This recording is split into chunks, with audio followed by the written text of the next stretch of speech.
Ladies and gentlemen, and I must say, I love saying ladies and gentlemen. It's wonderful to have so many gentlemen joining us today.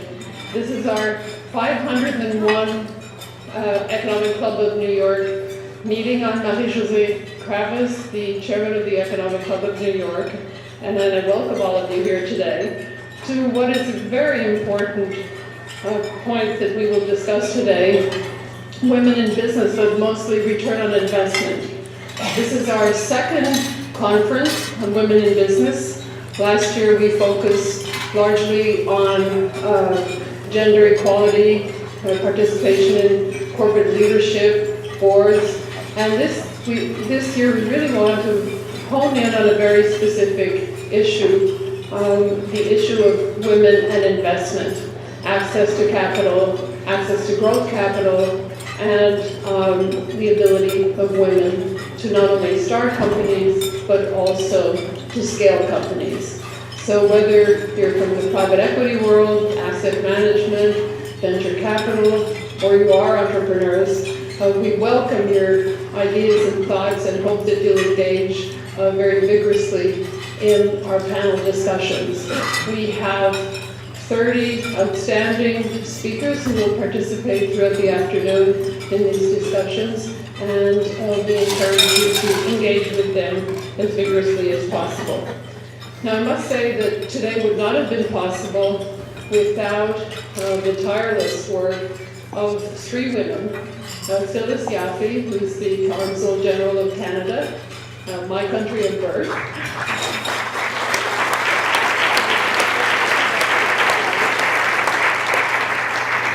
Anne-Claire Legendre, the Consul General of France.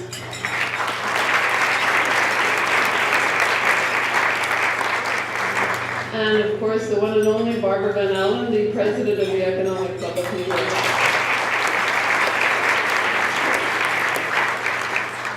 Thank you to all of you.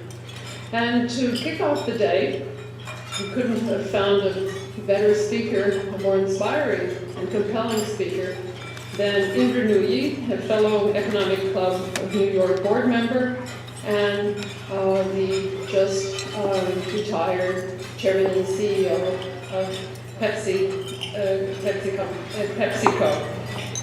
After a long and illustrious career at PepsiCo as head of strategy and chief financial officer, Indra became the CEO of the company and really transformed it. She really transformed it by broadening the scope and the culture of PepsiCo, initiating a performance with purpose strategy that focused on more nutritious foods, but also on sustainability, environmental sustainability, on engaging her employees and communities around her, and really launch this model of a much more broad-based, broader mission corporation with deep and measurable corporate responsibility. Before PepsiCo, Indra was at Moderator and at Boston Consulting Group, also at Asia Braun Bovary. Indra serves as a member of the boards of Schlumberger, the Consumer Goods Forum, Catalyst, Lincoln Center for the Performing Arts, and just joined the board of Amazon. She holds a BS from Madras Christian College and an MBA from the Indian Institute of Management in Calcutta, and a Master of Public and Private Management from Yale University. We're very happy today to have, again, a fellow club member and MSNBC anchor and business correspondent, NBC News and MSNBC, Ali Velshi. So I'll invite both Indra and Ali to come forward. I should remind you that this is an on-the-record conversation. There's press in the back, and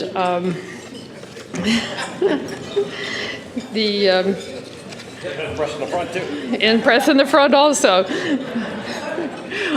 So Ali and Indra, the floor is yours. Thank you, Marie-Josée. Can everybody hear? Is this on? Good. All right. Thank you, Marie-Josée. It is an absolute honor to be back here with the Economic Club of New York and back with Indra, who is really, during most of my time as an economics journalist, was such a preeminent figure in the business world. And to have this conversation. I do want to tell you all, you may have heard the announcements and you may have seen these little cards on your table. These are for the Klaxoon app. You can open it up as a website on your phone.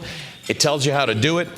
Throughout the course of the day, I'm going to be asking you certain questions about your companies or your organizations and what they're doing about the very topic that we're discussing right now. So please take a look, find these cards, and figure out how to do that. The other great thing is that the program has brief bios on everyone who you'll be hearing from today, which is great. So we won't spend a lot of time on that. And even if we did, I wouldn't need to spend a great deal of time in telling anybody who Indra Nooyi is.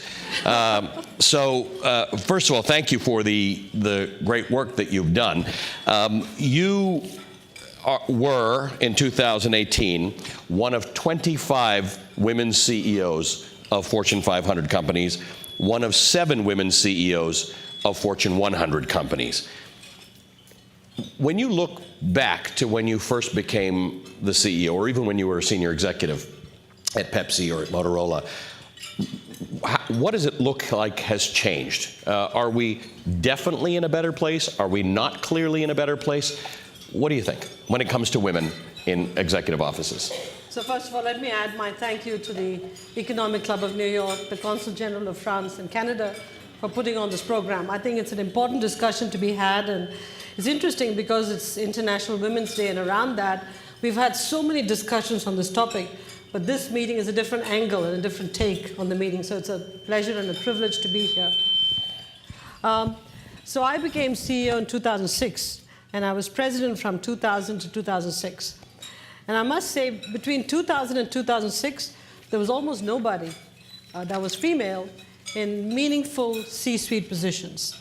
Somewhere around 2006, 2007, a big group of women entered the CEO positions. Mm-hmm. And I think CEOs moved from 2.4% to 6.4%. Now, let me put this in context. 60% of all master's degrees are obtained by women. Mm-hmm. I think 67% of the top grades are obtained by women. More than 50% of college graduates are women. So we're talking about this awesome gender that's out there. And we had a whopping 6.4% of CEOs were women.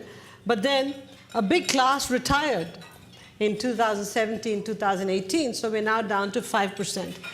5% is double the 2.4 we had in 2006, mm-hmm. but it's still a very, very low number. And I think we have a lot of work to do to not just bring women into the CEO jobs, but into C-suite jobs, and to actually build a pipeline so that we can elevate women. We have a long ways to go, Ali. Some people would say, boy, we've doubled women in the C-suite. Come on, 5%, really? So that's the issue. Let's talk a little bit about, through the course of the day, we're going to be talking about investing and raising money for women. But let's start with the other side of things, corporate boards.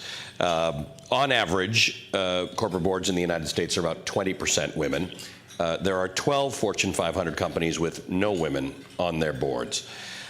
California has mandated women on corporate boards. A number of other countries have taken steps, including France, to sort of figure out ways in which to get more women on their boards. What's the problem, and are mandates the solution? I mean, look, the fact that only 22, 23, or 26, whatever number you look at, of board positions are occupied by women is a problem by itself, because I think there's a lot more qualified women to take board positions. But it's not just being on the board. Boards should welcome women, should want to listen to them. I can tell you, based on my own experience, that many times when women are on boards, they're always in the minority. They get talked over. I've watched women, when they talk, some of the men roll their eyes. I've watched it all. I watched men call them honey or sweetie. All of that has to change. So I think the whole environment has got to change so that you don't just put a woman on the board as a symbolic gesture, but you put a woman on the board because she's going to make a difference, and she will make a difference if given a chance. And I think that's what's got to change. We've got to take the men who mean well and use them to train the other men who are not used to having women in such peer positions, and change the entire environment so women can actually bring their whole selves to the board or the job and contribute like they would like to improve the corporation that they sit on the board of.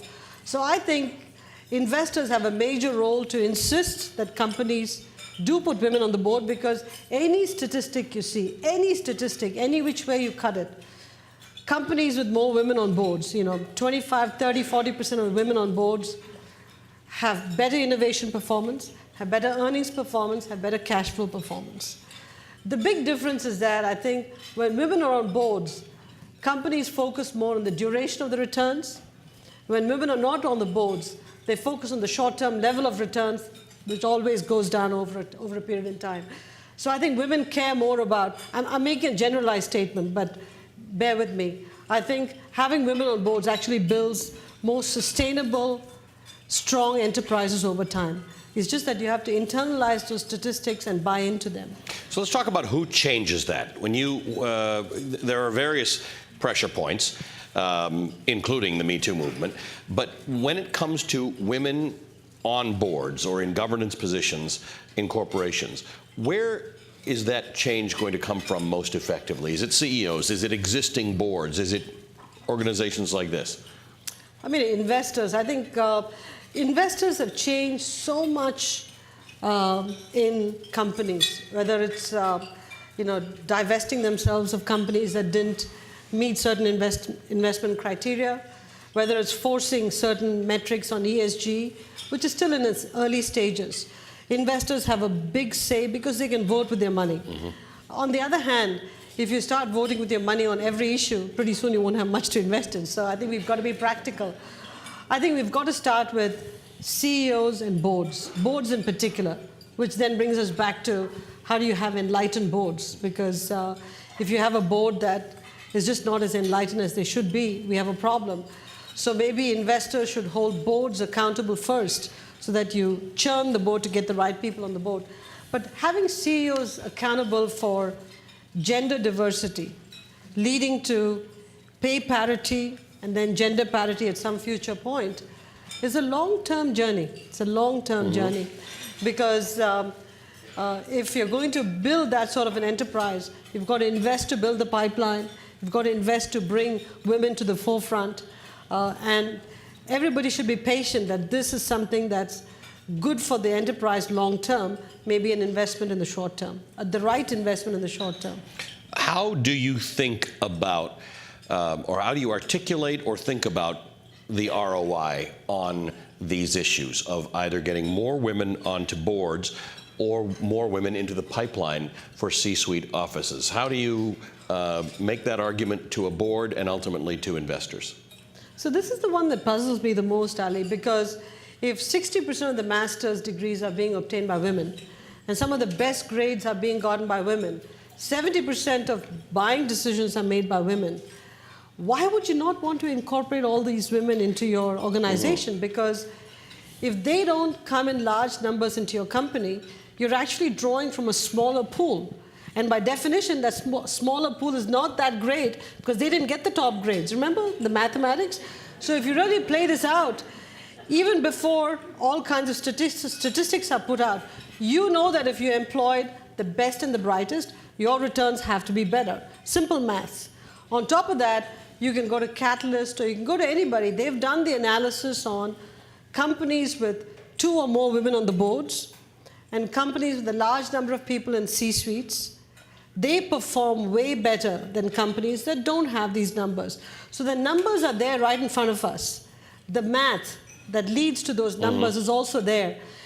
There's some barrier that is preventing people from internalizing that math and saying, boy, something has to change in our company. It's not possible that they don't know the math. We've talked about this a lot. If they don't know it, then we've got to have a crash education program for all these companies, really fast. Because I don't think you can go on a college campus and not see the top grades being obtained by women, and that 60% of master's graduates. I mean, I heard an interesting statistic from the president of MIT. He said 47% of engineers from MIT are women. 47%. Where are they? You know, I think we have to really ask ourselves the question, as a country, are we underutilizing this incredible talent base that we're educating, that are driven, that are aggressive, that are aspirational, that are passionate about what they do, and then we label them emotional, you know, just not focused on the job, focused on other things. I think we do women a big disservice. So if you look at pipelines again, putting women in very, very obvious positions to take executive suites, one thing that we've seen over the last 2 years is that the Me Too movement has helped on some fronts, right? It's going to help some people get fairer treatment at work. But we still have pay inequity. What do CEOs have to do to send the message in their own companies that there are things we have to fix in a sub 4% unemployment economy in order to attract the best people who are going to track their way all through the company and become the CFO or the CEO or the president and end up on the board?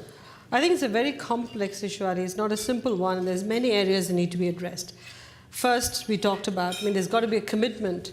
You've got to look at the numbers and say, I've got to get the women into the company. That's the first one. If it's not the CEO, they've got to be held accountable by boards or investors to meet those numbers. That's the first step. Second, there's no point bringing the women into the company if women cannot function effectively. So addressing this whole issue of unconscious bias or conscious bias, whatever it is, has got to be taken care of. I know that in my case, I can't tell you how many times that early in my career I'd be talked over, or you know, I could see the men rolling their eyes when I spoke. You know, in those days there were very few women. Now the numbers are there. If anybody rolled their eyes when a woman spoke when I was there, I offered eye drops. I said, anything wrong with your eyes? That's got to stop. I mean, we have got to change this behavior. We have got to change this behavior.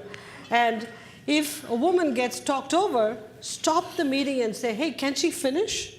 You know, we have got to do that within companies so that women don't feel like I can't express myself because somebody will talk over me, or I can't make a point because I won't be heard. So we have to fix this whole unconscious or conscious bias inside companies. That's very important. Third, I think we do have to talk about giving women the ability to have a family and to work. So I'm not here to talk about work-life balance, but worrying about that whole family ecosystem has to be something we talk about.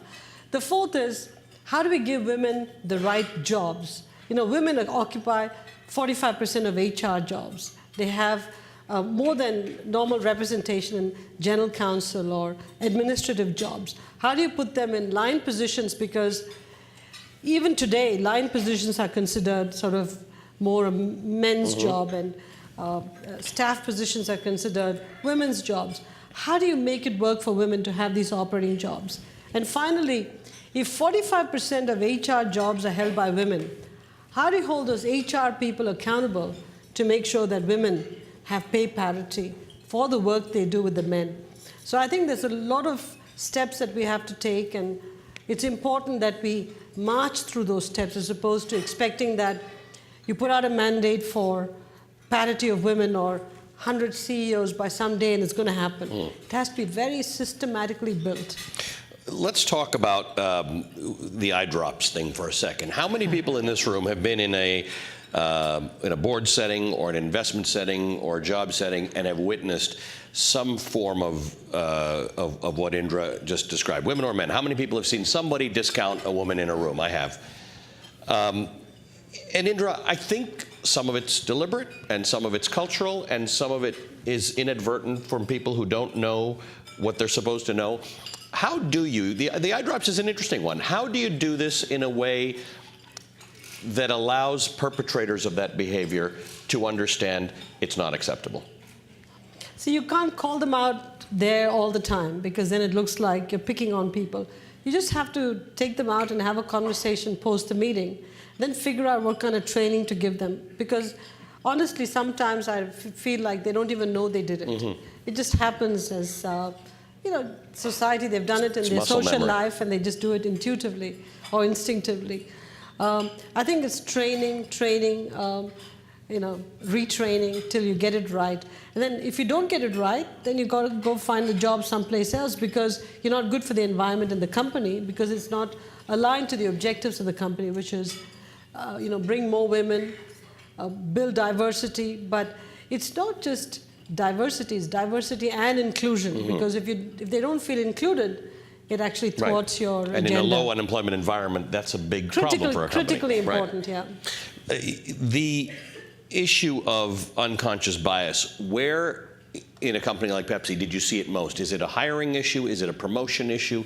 Where do we practice the biases that we have that we don't really think about a young employee who might want to get married and have children and hence may not be with us as long as the male employee was, or all the versions of unconscious bias that we have? It's everywhere.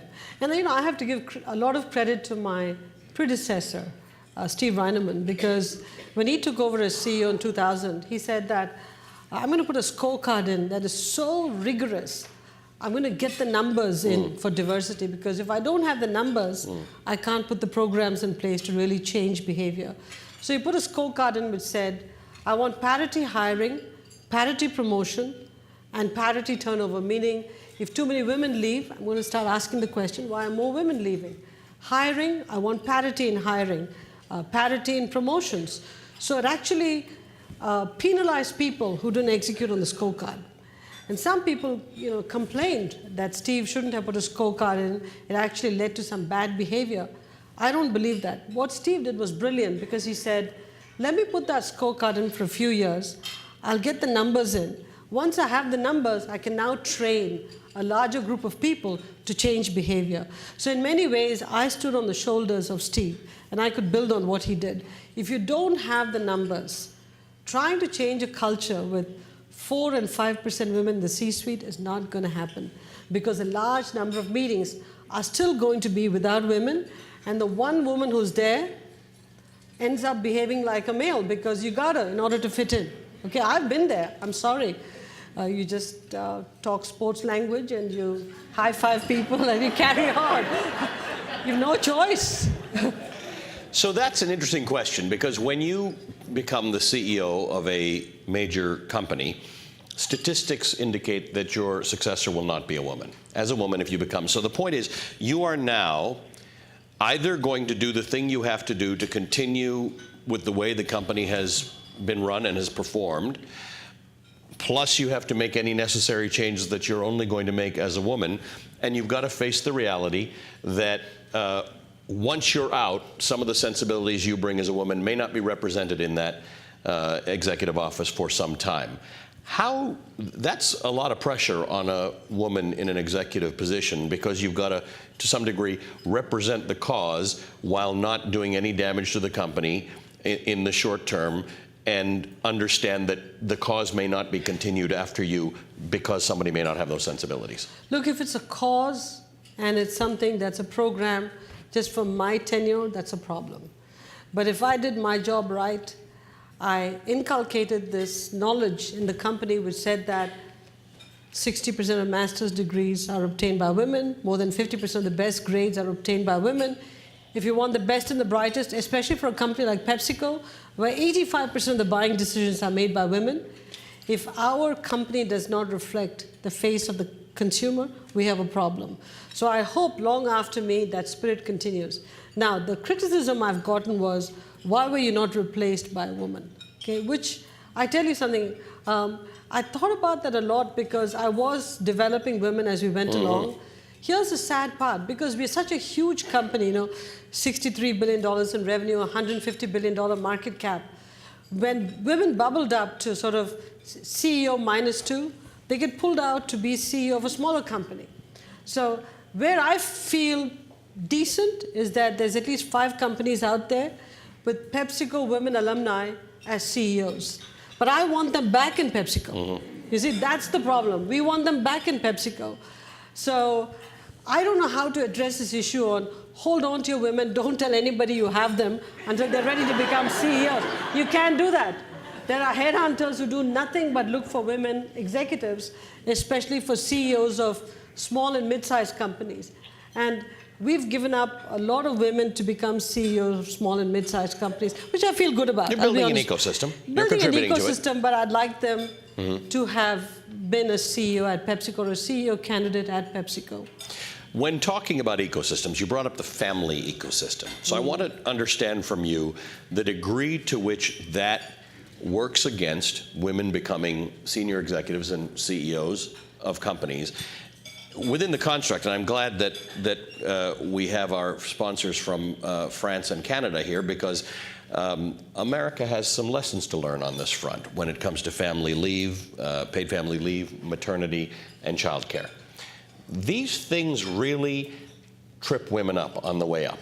They are just almost impossible to manage because we don't have a cultural or regulatory framework that supports it. So while all decisions and all fixes for companies shouldn't be made by government, we are absent a policy framework for making it easier for women to have children and raise children while being senior executives. How much of a problem is this?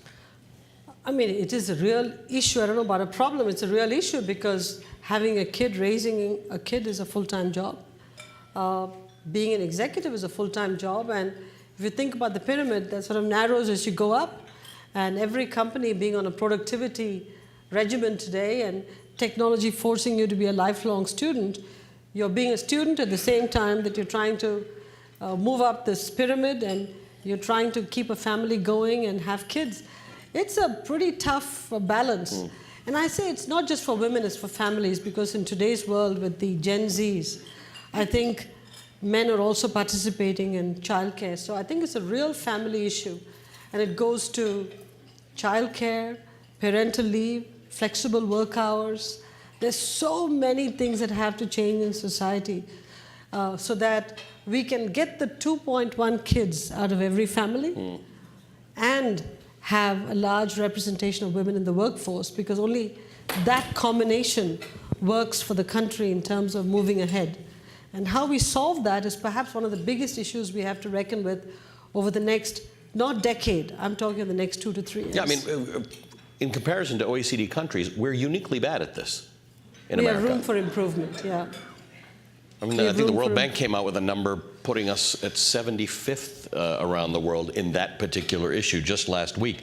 I have to ask you this. You are so fantastically approachable. You know, you're always friendly and self-deprecating, and having interviewed many thousands of CEOs, that's not entirely a common trait.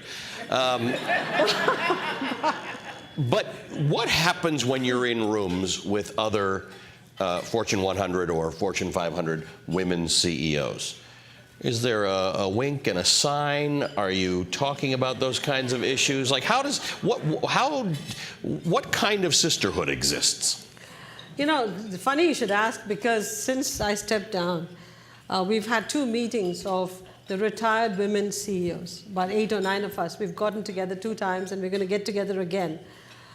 The first couple of meetings, we're just talking about all our experiences. And some of them are pretty scary, very similar and scary, what we've gone through. And I mean, examples like one particular CEO, when she was pregnant, at about 6 months, she was told, I guess we shouldn't give you any future promotions or interesting assignments because you're 6 months pregnant. Why? Is that a terminal illness? I don't know. But, you know, things like that. Or, you know, somebody else was 3 months pregnant and was told, don't mention to anybody you're pregnant because then they won't give you a promotion. So, you know, we're in the process of swapping stories. Because while we were all running companies, some of us were in competitive companies, so we couldn't talk. Now we can actually discuss freely the issues that we faced. So the sisterhood is forming, and the sisterhood is forming in order to pay it forward. So we're beginning to talk about what do we need to do differently in companies, in boards, because all of us are on boards. What do we need to do so that the next generation of women can actually come up and be successful? So we're beginning the conversation, and as I said, we've had 2 meetings. I think the next one is in April, And we're going to be helped by Catalyst, which is an organization that focuses on women in leadership positions and boards. And we're going to see what we can do to take our message on the road so that we can actually make a meaningful change. So I'm going to ask you a question that I think probably applies to a lot of people in this room, whether they're in corporations or they're in finance or they're investing. You know, at MSNBC, we've sort of made a decision that we are the news, but we have a commitment to social justice. There are social justice issues that we feel comfortable taking stands on. How does that work for you? How does that work for a woman who is a CEO? How do you balance the space in which you are woke with the space in which you have to resemble and display the traits of every CEO who has come before you? I didn't care about the CEOs who came before me, to be honest. All that I said was, look, I'm trying to run a company that's going to be around for several decades. I'm a consumer company, and my company has got to do right by its shareholders, but also right by its consumers and society. And I could have run this company to generate extraordinary returns for 4 or 5 years and retired right after that. I would have been a heroine. But I said, no, my report card is not when I'm CEO. My report card is after I leave the company. Is it in good hands, and is it set up to really deliver a sustainable enterprise that worries about all the stakeholders? Many people disagreed with me, some investors, some activist investors, but at the end of the day, my board and myself, we were totally aligned, and we decided that this is the way to run the company. I don't know if it was because I was a woman or who I was. I have no idea, Ali. But the fact of the matter is, I didn't know any other way to run the company.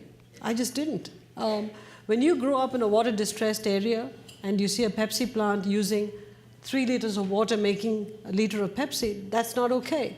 So, you know, my conscience was woken to say, look, got to make some changes so that we remain a sustainable enterprise. So that's the only way I knew how to run the company. The board completely endorsed my approach, and we're still around successfully today. I want to ask you about when you are a CEO of a major corporation and you happen to be a woman, and Me Too comes around, and I know that you were largely out before most of it manifested itself. How does that play out? What are the things that go through your mind, and what should a CEO, male or female, be doing when they see these things happening and they can sort of see where there's smoke, there's fire, and we all have issues with this? What's the best thing to do? Isn't Me Too a result of some of this rolling the eyes that didn't happen enough and people talk about it? Because I bet most of the Me Too incidents, people knew about it, men and women. And I bet nobody talked about it because it was considered okay behavior. And women were too scared to talk about it. I think in a company like ours at PepsiCo, we had so many speak-up lines. And we had so many people watching behaviors. I'm not saying we were pristine and clean, but I would say that would have been a real shocker if a major Me Too complaint came in. And if somebody saw a bad behavior, they would call Speak Up, and we would have everybody descend on that problem. And I looked at these Speak Up calls, not who it came from, but what the calls were. And it was interesting. When the Speak Up calls came down, I was more worried than when they were high, because I was afraid people are stopping to call in. And I would insist that our HR department and compliance department does a Speak Up training again and again, because I'd rather people talked about the issues and we addressed it than suppress people's voice. So I think companies have to give people a chance to talk about the issue when it happens, as opposed to let it simmer for a long time. And if somebody notices bad behavior, just speak up, for heaven's sake. Because the Me Too movement, which really, really upsets me, it's unfortunate now that all the stuff is coming out, could it have been caught earlier to avoid this full-blown crisis? That's the real issue. But to the degree that you say that it is an extension or possibly an outgrowth of the eye-rolling, the diminishment, the discounting of women, that would be a good reason to not have that happen. That would be a good reason to have those call-asides with people who do that to say, this is why we don't want those as our values in a company. Completely agree. But that again goes to the values of the company. Right. Is one of the values of the company respect diversity and inclusion and allow people to bring their whole self to work? Is that one of the core values of the company? And do you know how to live by it? One thing is to have it as your values. But if you don't live by it, I mean, look at the Enron values, they were fantastic, but they didn't live by it. So you've got to live by it. So to that point, you talked about a sustainable ecosystem that takes into consideration the needs of all of the stakeholders. What does that look like in 2019? Because now we have pressure on companies, not just for gender parity, pay equity, but a responsibility to the climate and the world. How do you take a traditionally formatted company, it's not a B Corp or something, and sort of say, look, there's an understanding that now goes beyond just our obvious stakeholders, that goes toward our neighbors and the state we're in and the country we're in and the planet we inhabit. How does that discussion change? Does it change? Or are people on the board still mostly responsible for their fiduciary assignments?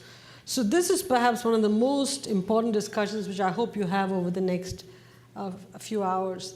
I think the most important thing is if we look at all of these issues on other stakeholders as a nice to do, as corporate social responsibility, to me that's akin to asking companies, how do you spend the money you make? Because what happens is somebody will say, I'm running my business, generating great returns. Oh, incidentally, I made a charitable contribution to a carbon reduction organization, or I spent another $1 million supporting some water event in Mali or Malawi. That's the traditional approach. To me, figuring out how to spend the money you make, rather than fundamentally changing the way you make money, is where the problem comes about. Because spending the money you make is corporate social responsibility. Changing the way you make money is operating with purpose. So in our case, if we didn't change our product portfolio, we couldn't sustain the returns. Okay? Did it apply to a bunch of stakeholders? Yes. If we didn't reduce our environmental footprint, we couldn't reduce costs, and we wouldn't get a license to operate in many societies. So we couldn't deliver performance without an environmental agenda. And if we didn't have a people agenda that brought women into the company, promoted diversity, and allowed people to bring their whole self to work, we couldn't remain successful because of the talent base we had. If we didn't have that, we couldn't deliver performance. So we changed the equation to say, we have to make money a different way. And in order to do all this, we have to make investments. So our focus was not on beating every index every quarter. That doesn't work. Our focus was, let's make damn good returns over a long period in time, so that for decades, PepsiCo is a successful company in whatever form, but a successful company, rather than run this puppy so that it generates so much in 4 or 5 years, retire as a CEO, let the next person come and do whatever they want with the company. I think that's a terrible way to run a company. And our board and I decided that thinking about how to make money in a different way and delivering good shareholder returns in doing that was a much better way to run the company, and that's what we did. Indra, thank you for the conversation. It is always such a pleasure to talk to you, and I'm not sure why you don't think you're a heroine, because you are. Thank you for kicking this conference off. Pleasure. Thank you, Ali. Good to see you.